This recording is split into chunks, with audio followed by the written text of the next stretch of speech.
Dia yang telah jatuh ke dalam dosa pada dasarnya hanya memiliki satu filosofi hidup atau hanya memiliki satu nilai hidup.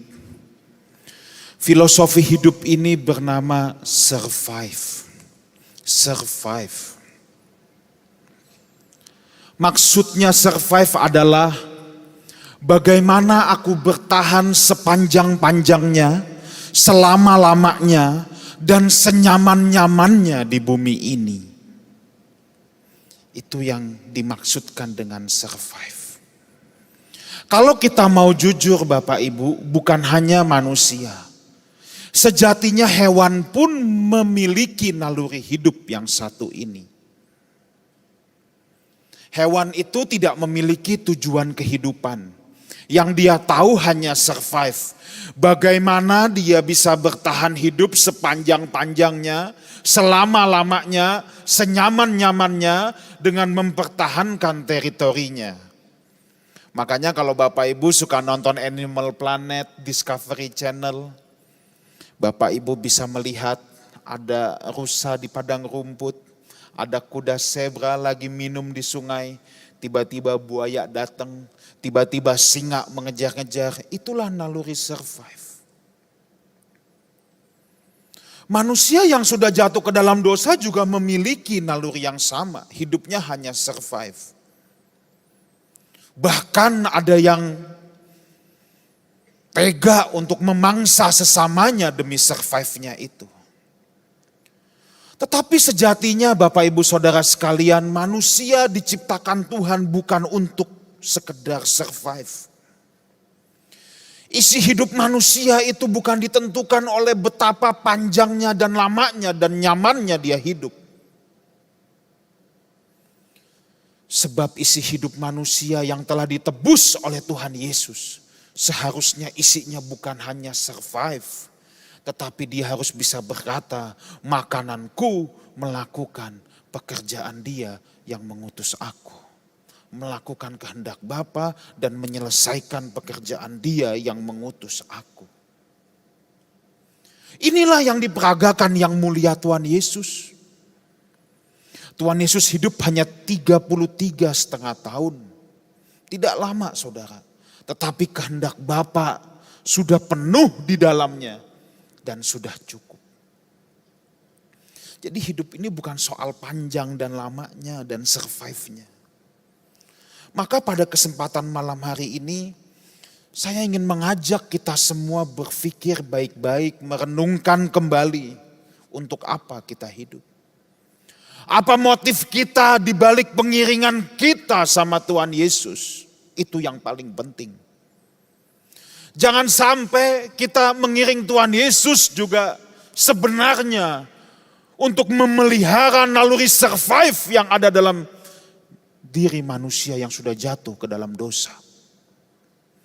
Semua agama memiliki naluri survive itu, semua manusia. Dan semua manusia beragama, menggunakan Tuhan. Untuk bagaimana dia bisa hidup sepanjang-panjangnya, selama-lamanya, dan senyaman-nyamannya di bumi ini. Tetapi orang yang sudah hidup ditebus oleh Tuhan Yesus, filosofi hidupnya harus diganti total. Sekarang kita harus belajar berkata, makananku adalah melakukan kehendak Bapa dan menyelesaikan pekerjaan Dia yang mengutus aku. Memang ini tidak mudah saudara, ini tidak mudah. Jangankan kita. Murid-murid Tuhan Yesus aja, ketika mereka mengikut Tuhan Yesus pertama kali, apakah saudara pikir mereka orang-orang yang polos begitu, mau mengabdikan dirinya begitu saja? Coba, kalau saudara mau jujur, kalau saudara baca kitab Injil, kan Tuhan Yesus jalan di Danau Galilea. Ikut aku, langsung ikut gitu, masuk akal gak? Nah, coba pikir, masuk akal nggak? Kalau saudara misalnya punya toko, punya pabrik, pegawai lumayan banyak lah, ada 50-100 orang. Lalu tiba-tiba saya datang berkunjung bilang sama anak saudara, ikut aku. Padahal saudara sudah mempersiapkan toko pabrik itu untuk diteruskan sama anak saudara. Tiba-tiba saya datang, ikut aku. Saudara akan bilang, mau ngapain? Jadi pendeta? Enak aja, gitu kan? Gak mungkin you main kasih begitu aja, gak make sense. Kok bisa mau langsung? Tapi coba kalau misalnya yang lewat adalah kepala staf kepresidenan. Wah, ini orang penting, Pak Jokowi misalnya yang lewat. Tiba-tiba dibilang, ikut. Mau dijadikan menteri atau staf ahli presiden, pasti you suruh ikut. Biarpun anak saudara bilang, Pak jangan, aku mau jaga toko. Enggak, toko belakangan, ikut dulu. Nah sekarang kalau murid-murid gimana? Kan kalau saudara baca kitab Injil, jalan, ikut aku, ikut langsung. Ini enggak masuk akal. Kalau Tuhan Yesus bukan seseorang, bukan someone, gak mungkin mereka mau langsung ikut. Nah saya harus sedikit cerita dulu saudara. Anak-anak Yahudi, waktu masih kecil, ini kan dari sisi sejarah sosio-budaya dulu, saya cerita sedikit. Supaya saudara nyambung dengan apa yang ditulis Alkitab. Jadi anak-anak Yahudi itu, pertama-tama mereka kalau masuk sekolah usia 5-6 tahun, 6 tahun dimasukkan ke Bet Sefer. Di situ anak-anak belajar Taurat saudara, ya, belajar Taurat. Jadi anak-anak yang usia kira-kira 10 tahun dia di Bet Sefer sekitar 4 tahun. Yang lulus itu hafal Taurat. Minimal sebagian besar Taurat dia hafal luar kepala. Kejadian sampai ulangan, hebat saudara. Jangan pikir gak bisa, bisa. Orang Kristen sekarang aja yang sudah malas menghafal ayat. Kalau saudara tiba-tiba ditanya, sebutkan 100 ayat, bingung mungkin. Ingatnya cuma Tuhan adalah gembalaku yang baik, takkan kekurangan aku. Gitu ya. Tapi kalau anak-anak Yahudi dari kecil harus menghafal, nggak bisa enggak. Makanya kalau kita lihat saudara sepupu kita bisa hafal, itu juga dari kecil dilatih. Kita pun sebenarnya bisa. Nah, mereka selesai dari Bet Sefer, masuk ke Bet Talmud namanya. Nah, kalau Bet Talmud ini nanti sekolah lagi nih, kira-kira umur 11 sampai 15, 10 sampai 15. Ini belajar kitab Yosua sampai Maleaki. Jadi selesai Bet Talmud, hafal perjanjian lama. Minimal tahu 70-80%. Hebat saudara. Nah gini, saudara harus tahu, cita-cita tertinggi semua anak Yahudi adalah menjadi rabi. Ini cita-citanya yang paling mulia saudara. Mereka mau jadi rabi. Tapi masalahnya, jadi rabi itu gak gampang. Sebab syarat jadi rabi dia harus menjadi murid rabi. Nah satu rabi, kan selesai Bet Talmud, kalau mau jadi rabi harus masuk Bet Midrash. Bet Midrash ini dipimpin oleh para rabi. Satu rabi pegang satu Bet Midrash. Semakin terkenal rabi itu, semakin banyak yang mau daftar. Jadi daftar saudara. Makin rabinya ngetop, makin banyak yang mau ikut. Nah, ada satu ucapan dalam dunia rabbinik zaman dahulu yang sudah umum, ucapannya tuh gini, kan banyak yang daftar. Rabi akan punya satu bahasa begini, bukan kamu yang pilih aku yang pilih kamu. Familiar gak dengan kata-kata itu? Ya kan? Itu di Injil Yohanes. Jadi waktu Tuhan Yesus katakan itu sudah tradisi lisan rabbinik pada saat itu ketika memilih murid-murid. Itu bukan ayat predestinasi, bukan. Memang itu udah biasa diucapkan. Nah setiap rabi itu punya penafsirannya sendiri terhadap kitab suci. Penafsirannya itu sering diumpamakan juga sebagai cook. Memang cook buat kerbau, tapi mereka juga menggunakan istilah itu sebagai apa yang mereka pahami terhadap kitab suci. Jadi seseorang kalau mau menjadi murid seorang rabi, dia harus mengikuti apa yang dipahami. Itulah pikulah kuk yang kupasang, begitu. Jadi Tuhan Yesus itu memang sudah memakai bahasa-bahasa yang berlaku pada saat itu. Nah, bagi mereka yang tidak terpilih saudara, mereka harus pulang ke rumah masing-masing bantuin orang tuanya. Entah jadi nelayan, entah jadi petani, atau jadi apapun itu. Nah sekarang waktu Tuhan Yesus jalan di Danau Galilea, mereka itu siapa? Siapa? Nelayan. Kalau mereka jadi nelayan, berarti apa? Tidak ada rabi yang mau nerima mereka. Ya kan? Enggak ada rabi yang mau nerima mereka. Kalau ada rabi yang terima mereka, mereka udah enggak jadi nelayan. Karena enggak ada rabi yang mau nerima, jadi nelayan. Tuhan Yesus lewat. Begitu Tuhan Yesus lewat, mereka panggil Tuhan Yesus siapa? Rabi. Ya kan? Coba baca Alkitabmu baik-baik. Tuhan Yesus itu sudah dikenal sebagai rabi loh. Ketika khotbah di bukit dia belum ambil murid satupun. Sudah banyak yang berbondong-bondong ikut Tuhan Yesus. Nah mungkin saudara tanya, emang Tuhan Yesus muridnya rabi siapa? Oh enggak, dia bukan murid siapa-siapa. Tapi satu ya, Tuhan Yesus terkenal cerdas sejak usia 12 tahun. Dia bersoal jawab kan, kemampuan dia itu udah outstanding. Begitu dia nongol, ada yang endorse dia. Nah, jadi rabi itu juga perlu ada yang endorse, ada yang mengakui. Yang mengendorse Tuhan Yesus itu siapa? Yohanes Pembaptis yang berkata, lihat anak domba Allah yang memikul dosa dunia. Membuka tali kasutnya pun aku tidak layak. Ini kan bukan disaksikan segelintir orang, ribuan orang menyaksikan peristiwa itu. Dan ingat, Yohanes Pembaptis orang yang disegani di zaman itu. Herodes pun segan dengan dia. Singkat cerita, Tuhan Yesus lewat. Murid-murid panggil, Rabi. Maka Tuhan bilang, ikut aku. Wah seneng saudara, gak ada rabi yang mau nerima mereka. Sekarang ada rabi muda yang lagi naik daun. Yang kalau khotbah kemana-mana orang berbondong-bondong datang, mau angkat aku jadi murid, ya ikutlah semua. Saudara harus tahu, tidak semua murid Tuhan Yesus nelayan kacangan. Kalau Petrus mungkin nelayan kacangan, tapi kalau Yohanes dan Yakobus itu bukan nelayan kacangan, itu anak juragan nelayan. Kok tahu? Baca Alkitab baik-baik. Nanti di rumah saudara baca Markus 1 ayat 20. Papanya Yohanes itu punya orang-orang upahan. Ini juragan nelayan. Ya. Jadi nyambung kan? Nah, mau ikut rabi ya dikasih sama papanya. Kalau Yesus bukan siapa-siapa pasti gak dikasih. Wah murid-murid seneng. Wah yes jadi rabi nih.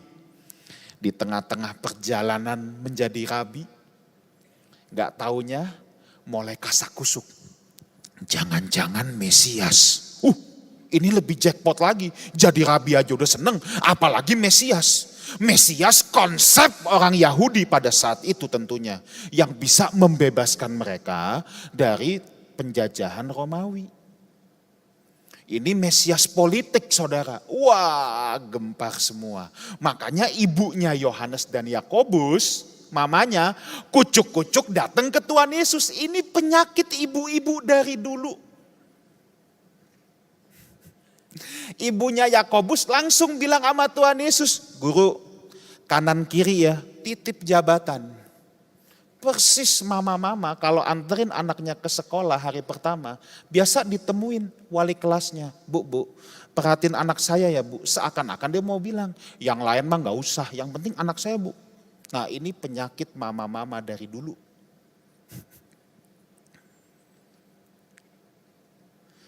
Tapi Tuhan berkata sama mamanya Yakobus dan Yohanes. Tuhan bilang apa? Kamu gak tahu apa yang kamu minta. Ya kan? Loh ini kan bukan karangan Wigan pasal 3 ayat 5. Enggak, ini semua ada di Alkitab. Kalau saudara rajin baca Alkitab, saudara akan nyambung dengan apa yang saya ceritakan. Kalau saya buka satu persatu, waktu kita habis saudara. Jadi mereka dalam perjalanan jadi rabi, tiba-tiba kasakusuk Mesias nih. Yes, Mesias. Kalau jadi Mesias, wah minimal gue menteri lah. Kalau mamanya Yakobus, incernya wakil presiden dan perdana menteri. Gitu, kanan kiri maunya. Nggak taunya saudara. Jadi Mesias versi mereka belum kesampaian. Jadi Rabi juga belum jadi. Tuhan Yesus disalib. Sekarang buka Alkitab kita, Yohanes 21 ayat yang kedua. Jadi saudara supaya nyambung ini ceritanya. Yohanes 21 ayat yang kedua, kita lihat. Di pantai itu berkumpul Simon Petrus, Thomas yang disebut Didimus, Nathanael dari Kana yang di Galilea, anak-anak Zebedeus nih Yohanes dan Yakobus, dan 2 orang murid lainnya. Ini murid-murid Tuhan Yesus semua. Jadi awalnya murid-murid ikut Tuhan Yesus itu juga mau perbaikan hidup saudara, untuk survive juga.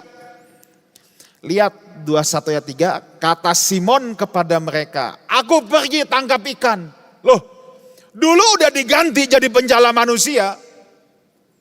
Sekarang dia yang komporin teman-temannya. Udah deh, gue balik lagi jadi penjala ikan. Kata mereka kepadanya, kami pergi juga dengan engkau. Mereka berangkat lalu naik ke perahu, tetapi malam itu mereka tidak menangkap apa-apa. Singkat cerita, dari jauh Tuhan Yesus menampakkan diri. Tuhan Yesus tanya, udah dapat apa? Belum. Coba tebarkan jala di kiri kananmu, tiba-tiba penuh. Temennya bilang, itu guru. Wah, Petrus paling semangat, langsung dia berenang ke pantai duluan saudara. Ya, ini kalau saudara baca terusannya. Ayat 15 sekarang. Tuhan Yesus udah tungguin nih, mau breakfast makan ikan goreng. Iya, api unggunnya udah disiapin. 21 ayat 15. Sesudah sarapan, Yesus berkata kepada Simon Petrus, Simon anak Yohanes, apakah engkau mengasihi aku lebih daripada mereka ini? Kenapa Petrus yang ditanya? Kenapa Petrus yang dicecer? Ini provokatornya. Loh iya, ini biang keroknya satu nih. Yang tadi ngajak-ngajak, makanya ini yang diciduk duluan. Ini provokatornya emang. Nah, Yesus tanya sama Petrus, apakah kamu mengasihi aku lebih dari mereka ini? Nah, perhatikan baik-baik. Teks aslinya sebenarnya kata mereka ini bahasa Yunaninya tuton. Tuton ini bisa diartikan dua. Bisa menunjuk pada benda, bisa menunjuk pada orang. Kalau terjemahan Indonesia, kata mereka, berarti kan settingnya Tuhan bilang Petrus, kamu mengasihi aku lebih dari teman-temanmu, iya kan? Menurut saya, menurut yang saya pahami, saya lebih setuju kalau tuton ini menunjuk pada benda. Tuhan tanya sama Petrus, Petrus, kamu mengasihi aku lebih daripada itu loh. Tuhan sambil tunjuk hasil tangkapan ikan, perahu dan lain-lain. Sebab kan dia kembali kepada kehidupan yang lama.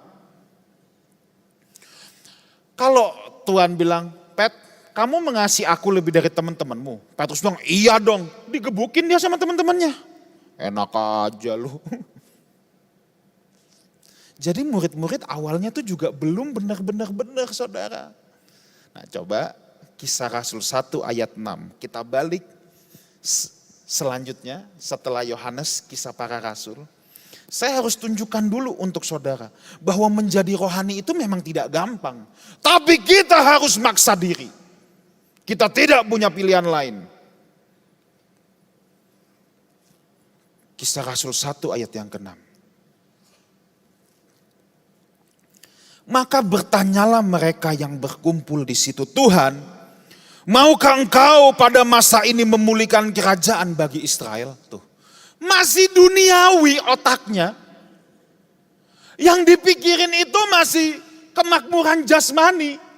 Gimana aku terlepas dari penjajahan Romawi? Itu kan yang di kepala orang-orang Israel. Jadi udah lewati banyak peristiwa pun duniawinya belum hilang. Lihat ayat ke-7 apa jawab Tuhan Yesus. Jawabnya apa? Engkau tidak perlu mengetahui masa dan waktu yang ditetapkan Bapa sendiri menurut kuasanya. Boleh saya parafrase dengan bahasa sehari-hari? Tuhan jawabnya gini, bukan urusan lo. Gitu. Coba baca, ya kan? Iya. Tuhan mungkin juga udah mangkel. Ini kok dablek banget ya? Masih gak ngerti-ngerti ya? Kok otaknya masih duniawi ya? Jadi jangankan orang Kristen hari ini. Murid-murid awalnya pun mengikut Tuhan Yesus ada udang di balik bakwan. Dia mau perbaikan nasib. Dia mau perbaikan hidup. Walaupun sudah dengar Tuhan Yesus terus. Tetap duniawinya gak begitu aja bisa rontok langsung. Kan dia udah dengar Tuhan Yesus. Tuhan Yesus satu kali ada orang yang berkata, ini Matius 10 nih. Guru, aku mau ikut engkau kemanapun engkau pergi. Wah itu kalau di gereja ada yang ngomong gitu, langsung disuruh daftar. Ini bagus nih jadi pelayan nih.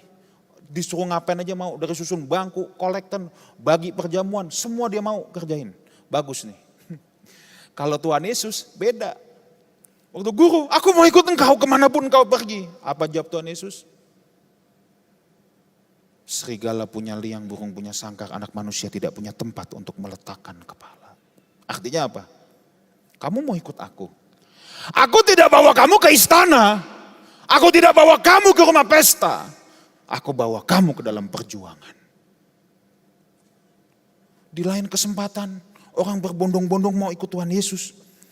Ini settingnya Lukas 14. Jadi saudara mesti rajin baca Alkitab nih. Kalau enggak susah ikutinnya. Lukas 14 sekarang. Orang berbondong-bondong ikut Tuhan Yesus.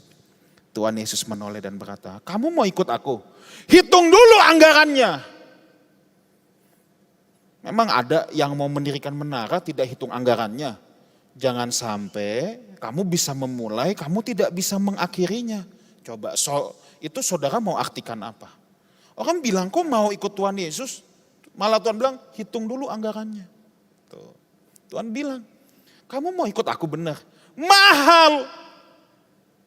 Baru di ayat ke-33-nya Lukas 14 Tuhan bilang, barang siapa yang tidak melepaskan dirinya dari segala miliknya, ia tidak dapat menjadi muridku. Ini murid-murid sudah mendengar loh serangkaian pengajaran begini. Tetap duniawinya gak hilang. Murid-murid baru benar-benar setelah Tuhan Yesus terangkat ke sorga, peristiwa pencurahan Roh Kudus baru mereka all out buat Tuhan. Habis-habisan.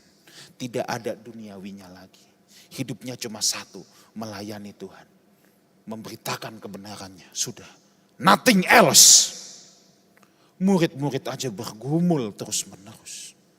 Kita harus maksa diri saudara. Untuk hal yang satu ini. Kita bisa meneladani Paulus. Rasul yang sangat luar biasa. Kalau saudara mendengar kata Paulus, jangan kita berpikir Paulus itu orang brengsek. Enggak saudara, dia orang terhormat. Memang saya pun dari dulu kan kalau sekali mendengar Paulus, karena diceritakan di sekolah minggu, dari pembunuh jadi rasul. Oke, betul itu memang. Tapi secara tidak langsung saya berpikir Paulus itu orang liar. Padahal enggak. Paulus itu bukan preman pasar yang tukang malak di pasar-pasar, tukang mabuk, bukan. Paulus itu orang berpendidikan. Dia anggota Sanhedrin, orang terhormat, ahli agama. Muridnya Gamaliel. Kalau sampai Paulus membunuh pun, itu Paulus dalam rangka membela Elohim Yahweh, agama Yahudi. Tetapi satu hal, ketika Paulus berjumpa dengan pribadi Tuhan Yesus, dia langsung dapat berkata, apa yang dahulu kuanggap keuntungan, itu jabatannya, kehormatannya, sekarang kuanggap rugi karena pengenalanku akan Kristus. Bahkan segala sesuatu kuanggap sampah, skubalon, TAI, kotoran hewan. Itu skubalon, itu Paulus. Nah, Alkitab kasih satu pembanding. Anggota Sanhedrin juga, terhormat juga. Namanya siapa? Yohanes 19 ayat 39. Kita buka. Ini penting saudara. Yohanes 19 ayat 39. Injil Yohanes pasal 19 ayat 39. Ini siapa? Juga Nikodemus datang ke situ. Dialah yang mula-mula datang waktu malam kepada Yesus. Ini peristiwa di mana? Yohanes pasal 3 ayat 1 sampai 20. Nikodemus ini anggota Sanhedrin. Sanhedrin itu tua-tua kota. Zaman dulu politik dan agama menjadi satu. Orang yang berkecimpung di politik harus ahli agama. Ini seperti anggota dewan pada saat itu. Ini orang terhormat, tapi dia fans sama Tuhan Yesus. Makanya dia datang malam-malam, mengendap-endap, takut ketahuan. Karena Sanhedrin yang lain anti Tuhan Yesus. Ketika Tuhan Yesus meninggal, mati. Ia membawa campuran minyak mur dan minyak gaharu. Wah, ini minyak mahal saudara. Kalau di kurs keuang hari ini, untuk kualitas paling murah aja 5 juta per kilo. Kalau kualitas mahal bisa belasan juta. Kira-kira 50 kati beratnya. 50 kati itu 30 kilo. Jadi ada di sini yang datang melayat bawa pek gotiau, ada? Kalau ada angkat tangan kita ingetin, nanti kita undang dia. Kalau ada yang kedukaan. Ini Nikodemus. Kalau dia nggak sayang sama Tuhan Yesus, nggak mungkin, ya dong? Ini fans berat, sayang. Kalau ditanya cinta Yesus nggak? Cinta dong. Tapi sayangnya Nikodemus nggak pernah jadi apa-apa. He is no one. Tidak pernah dicatat jadi apa-apa dan siapa-siapa dalam Alkitab. Tidak ada karyanya. Betul dia ngefans sama Tuhan Yesus. Kalau dibilang cinta, cinta juga. Tapi dia beda sama Paulus. Dia masih punya wilayah hidup yang dia mau pertahankan. Aku fans sama Tuhan Yesus. Aku cinta sama Tuhan Yesus. Kasih banyak juga gak masalah. Tapi ini ada wilayah hidupku ya, yang Tuhan jangan kutak-atik. Dia nggak bisa kayak Paulus. Kalau Paulus all out.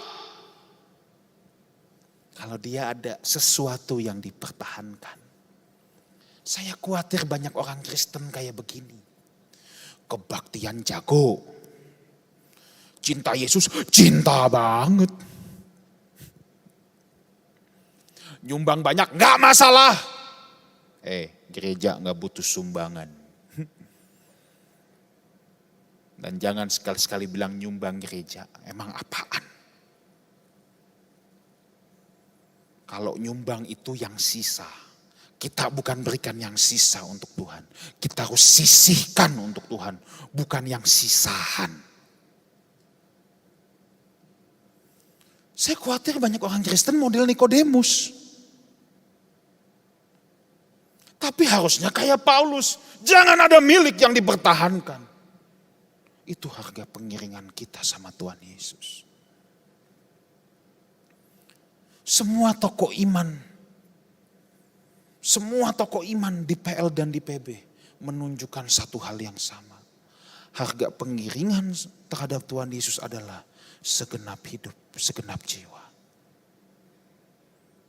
Abraham ketika dipanggil keluar dari Ur Kasdim. Waduh, itu gak gampang saudara. Itu gak gampang, di luar sana gelap gulita. Abraham udah usia berapa saat itu? Usia sudah 70 tahun. Abraham itu bukan orang susah. Itu orang sangat kaya dari ketika dipanggil. Makanya dia keluar Ur Kasdim pun rombongan sirkusnya banyak. Tapi ketika Yahweh Elohim bilang pergi, dia pergi. Waduh, itu luar biasa. Kalau saudara zaman sekarang disuruh pindah ke Semarang, itu aja yuk gak mau mungkin. Atau yang lebih ekstrem, Vietnam. Waduh. Tapi biarpun kita nggak pernah ke situ, sekarang bisa tanya Mbah Google. Kalau Abraham mau tanya siapa? Nggak ada Google dulu. Listrik aja nggak ada, peta aja nggak ada. Jalan-jalan aja, gelap gulita. Abraham keluar dari Ur Kasdim itu mempertaruhkan nyawanya. Peristiwa dia keluar dari Ur Kasdim itu seperti masuk peti mati. Memang kekristenan itu tidak bisa didefinisikan dengan hal yang lain selain satu ini. Mati. Mati apa Pak? Mati bagi diri sendiri. Sebab kalau kita tidak mati bagi diri kita sendiri, Kristus tidak akan pernah bisa dihidupkan dalam diri kita. Kalau kita masih mau hidup bagi diri kita sendiri, Kristus tidak akan pernah dihidupkan di dalam hidup kita. Kekristenan tidak punya definisi yang lain selain yang satu ini. Mati. Mati bagi aku. Mati bagi Kristus. Mati bagi diri sendiri. Supaya Kristus yang nampak hidup. Abraham pun barter, saudara. Coba kita buka ayat terakhir. Matius 13 ayat 44. Matius 13 ayat yang ke-44.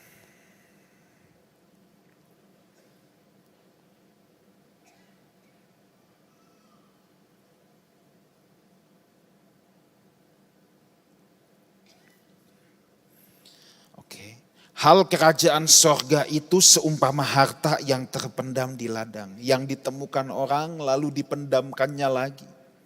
Oleh sebab sukacitanya pergilah ia menjual apa?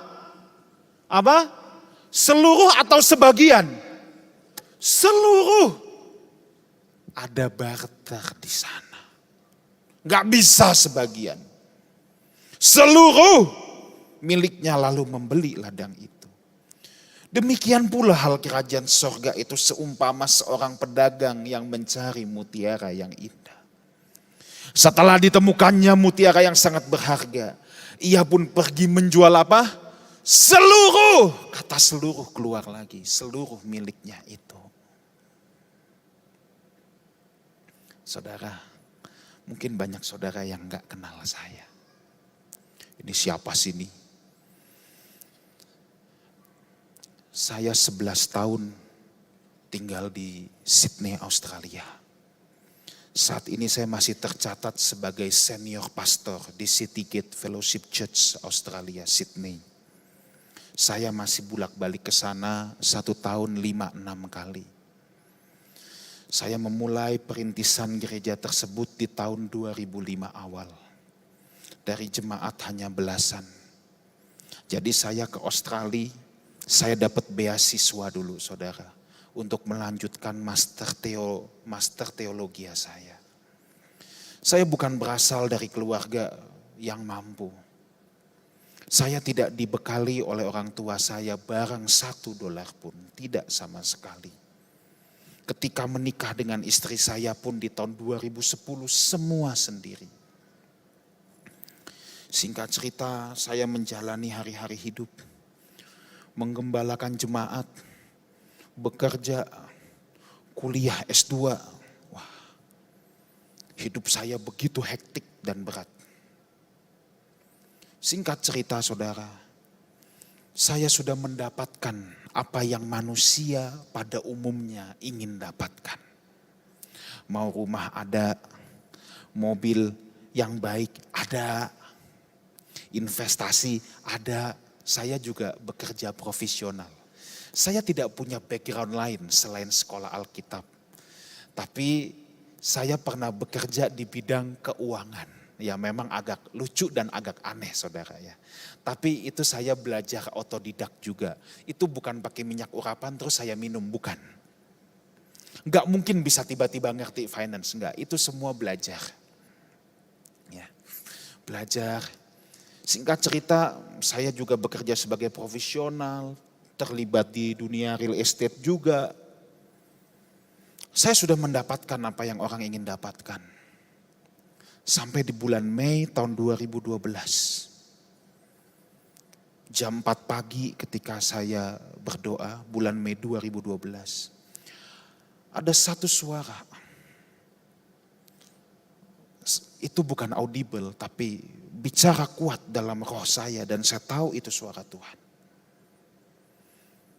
Dari apa yang saya pahami, kalau Tuhan bicara itu biasa satu potong kalimat. Singkat, padat, jelas. Dan yang mengerti biasanya hanya orang yang diajak ngomong. Suara itu hanya berkata simpel, inikah yang kamu cari? Udah. Nah kan kalau suara itu datang ke saudara kan juga saudara mungkin bingung apa maksudnya. Tapi ketika suara itu datang kepada saya jam 4 pagi itu, saya tersungkur dan menangis sejadi-jadinya. Saya langsung tahu apa arti suara itu. Saya langsung teringat di tahun 2004 ketika saya pertama kali melangkahkan kaki ke Australia. Saya berkata, satu hari kelak saya pulang ke Indonesia. Saya mau memberkati Indonesia. Tapi yang namanya manusia sudah nyaman, sudah enak. Lupa saudara. Ya lupa lah orang udah enak di situ. Toh saya juga melayani Tuhan bukan jadi tukang pukul di diskotik. Emang salah? Langsung saya bilang sama istri saya, Tuhan mau kita pulang kita harus siap-siap. Wah kalau istri saya lebih sulit lagi saudara. Dia waktu 98 Mei setelah itu dikirim orang tuanya ke Australia langsung. Jadi dia SMP 3 itu sudah sudah sekolah di Australia. Jadi di Indonesia udah gak ada teman. Untung dia tipe istri teladan. Dia tipe yang kemanapun dia mau ikut. Ke hutan pun boleh asal ada suaminya gitu. Nah ini istri yang baik. Dia ikut saya pulang. Ya kan saya gak langsung pulang. Saya persiapan, saya doa minta konfirmasi. Anehnya setelah itu kan saya gak cerita ke siapa-siapa. Hamba-hamba Tuhan yang datang pelayanan di gereja saya. Biasa setelah ibadah saya suka ajak pergi makan. Itu bisa tiba-tiba bujukin saya pulang semua. Itu aneh saudara. Bujukin saya pulang. Dan terakhir yang bujukin saya pulang itu ayah rohani saya. Telepon dari Indonesia interlokal 1 jam. Isinya suruh saya pulang. Ya, singkat cerita saya semakin bulat. Tapi kan saya bilang sama orang tua saya, sama nenek saya dekat dengan nenek saya. Nenek saya marah-marah. Lu mau ngapain? Udah jadi orang di situ kok mau pulang? Emang di Indonesia mau ngapain? Saya bilang gak tahu. Wah makin diomelin saya. Ya emang belum tahu gimana dong? Belakangan lebih pinter. Kalau ditanya mau ngapain? Pelayanan. Ya dia masih mending. Tapi kalau dia tanya di mana? Baru jawabannya gak tahu.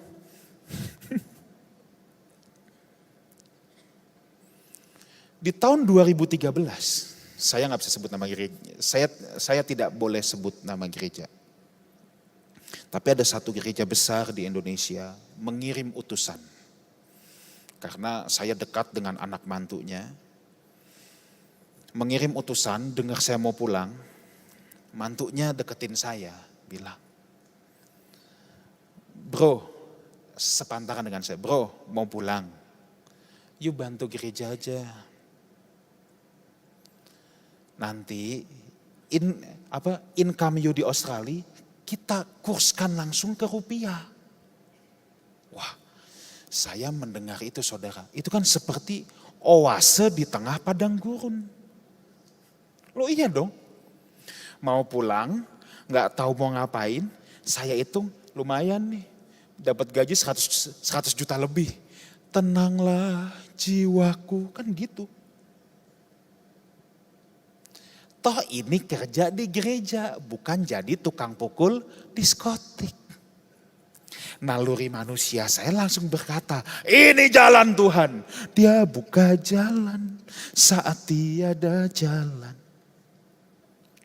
Ingat ya, kekristenan tidak sesimpel itu. Kita harus memperkarakan segala sesuatu sama Tuhan. Karena kekristenan tidak bisa diikat dengan hukum apa yang boleh dan apa yang tidak boleh. Kekristenan itu sebuah seni. Seni menyenangkan Tuhan, membuat Tuhan tersenyum atau membuat Tuhan melotot. Saya bawa hal ini di hadapan Tuhan.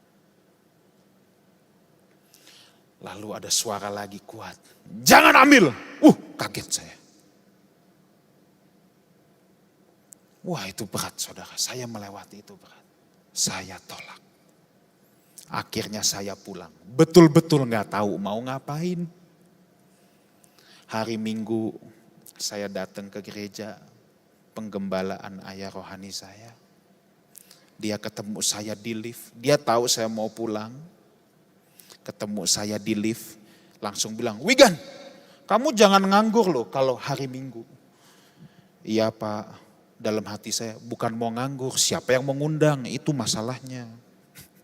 Karena saya tinggalin Australia sudah lama, saya udah gak punya koneksi lagi. Akhirnya pelan-pelan ada teman-teman hamba Tuhan yang dulu bujukin saya pulang, ada sebagian yang bertanggung jawab. Bertanggung jawabnya, dia jadi endorser saya. Singkat cerita, Tuhan buka jalan. Saya diberikan kesempatan di tahun 2014 akhir untuk kasih pelatihan ke 2.500 pendeta GPDI se-Papua. Papua dan Papua Nugini, pendeta semua. Sampai bulan Juni tahun 2015, saya sama istri saya di Denpasar. Saya lagi khotbah di gereja terbesar yang ada di Denpasar itu, di Bali. Lalu saya menangis dan saya bilang sama istri saya, dulu kita gak tahu mau kemana. 1 tahun 3 bulan kita lewati karena saya pulang Februari 2014. 1 tahun 3 bulan kita lewati. Tuhan sudah bawa kita dari Sumatera sampai ke Papua. Saya jadi flashback saudara. Kalau saya ambil tawaran gereja itu, bukannya gereja itu salah loh, bukan. Tapi kalau saya ambil, saya jadi Bileam. Tahu Bileam ya? Kalau nggak tahu baca Alkitab. Susah kalau diceritain satu persatu. Tapi saya belajar satu hal. Saya nggak ada apa-apanya sama Bapak Abraham. Ya tapi saya merasakan sepersekian persennya lah apa yang Bapak Abraham rasakan. Kalau dia sih hebat banget. Dia dipanggil keluar ke negeri yang dia nggak tahu sama sekali. Kalau saya cuma disuruh pulang ke Indonesia. Saya lahir di Indonesia. Masih doyan sayur asem, masih doyan tempe. Jadi nggak susah-susah banget. Kalau Abraham tuh udah advance. Tapi saya belajar satu hal. Kekristenan harus berani barter. Dari hal kecil sampai hal besar harus berani barter. Dan saya belajar. Dalam hidup kita ini seandainya ada 10 pintu ke depan. Kalau Tuhan suruh melangkah, tugas kita hanya satu, taat. Engkau mungkin Tuhan tidak akan kasih lihat ujung pintu ke-10. Tapi Tuhan selalu buka pintu satu demi satu. Pintu pertama dibuka, kita ikut, nanti pintu kedua baru dibuka. Persis ketika Abraham dipanggil. Persis ketika Paulus menjalankan misi. Terus ikutin aja pelan-pelan. Sebab Tuhan itu sangat kreatif dan suka bikin surprise. Tapi yang penting kita harus berani barter hidup kita. Barter itu tidak selalu hal-hal yang ekstravagansa, yang wah, yang besar. Dari hal kecil. Ketika saudara bangun pagi, saudara berkata, aku memilih Tuhan dan kerajaannya. Tiba-tiba di kantor tempat saudara kerja, ada kesempatan korupsi yang saudara bisa jadi kaya mendadak. Dan dijamin tidak ketahuan. Tapi ketika saudara bilang, aku memilih Tuhan dan kerajaannya. Di situ saudara sudah barter juga. Ketika saudara berkata tidak sama dosa. Dan saudara bilang aku memilih Tuhan. Di situ bukti cintamu. Kekristenan itu simple. Tapi sulit. Simple tapi mustahil. Tapi Tapi yang penting satu, kita mau nekat. Jangan ada vested of interest ikut Tuhan. Mungkin saudara berkata, Pak Pendeta, saya ikut Tuhan kok malah jadi termehek-mehek. Enggak apa-apa, jalani aja. Saya mau nolong orang kok malah saya ditipu. Saudara pikir Tuhan tidur? Tidak. Itu bagian kurikulum yang Tuhan mau engkau lalui dalam perjalanan kehidupan kekristenanmu. Tapi mungkin juga ada saudara yang punya pengalaman yang beda. Betul, sejak ikut Tuhan aku diberkati luar biasa. Enggak masalah juga. Tapi ingat pesan saya, tujuan kekristenan kita cuma satu, Tuhan dan kerajaannya. Jangan diganti dengan yang lain. Jangan ada udang di balik batu. Jangan memiliki tujuan kekristenan supaya aku diberkati dan aku menikmati hidup. Diberkati itu tidak salah. Kalau saudara bilang, aku mengiring Tuhan supaya aku diberkati. Nanti aku diberkati gitu. Itu bisa benar dan salah. Salahnya di mana? Kalau orang diberkati lalu stop di situ, parkir di situ, ini jadi salah. Dia langsung jadi jatuh pada percintaan dengan dunia, pasti. Tapi bisa benar juga. Kalau orang diberkati, tapi dia justru memanfaatkan apa yang Tuhan percayakan sama dia untuk pekerjaan Tuhan supaya lebih efektif dan bisa memikul pekerjaan Tuhan yang lebih besar lagi, dia jadi benar. Jadi ini bukan soal diberkati banyak atau sedikit. Jangan ada motivasi lain. Ikut Tuhan cuma satu, karena aku mengasihi dia. Jangan ada udang di balik batu.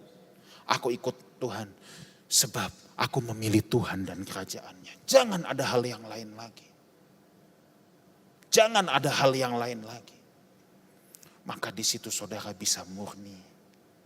Saya tahu ini terus perjuangan, pergumulan dan proses. Jangankan saudara, saya pun begitu. Tapi kita nggak punya pilihan lain. Kalau kita mau jadi Kristen sejati, kita harus berani seperti Paulus. Segala sesuatu aku anggap nothing karena pengenalanku akan Kristus. Tidak ada yang lebih berharga lagi dalam hidup ini selain satu. Aku boleh melayani dia, Yesus Kristus Tuhan. Amin. Kita bangkit berdiri, kita datang sama Tuhan.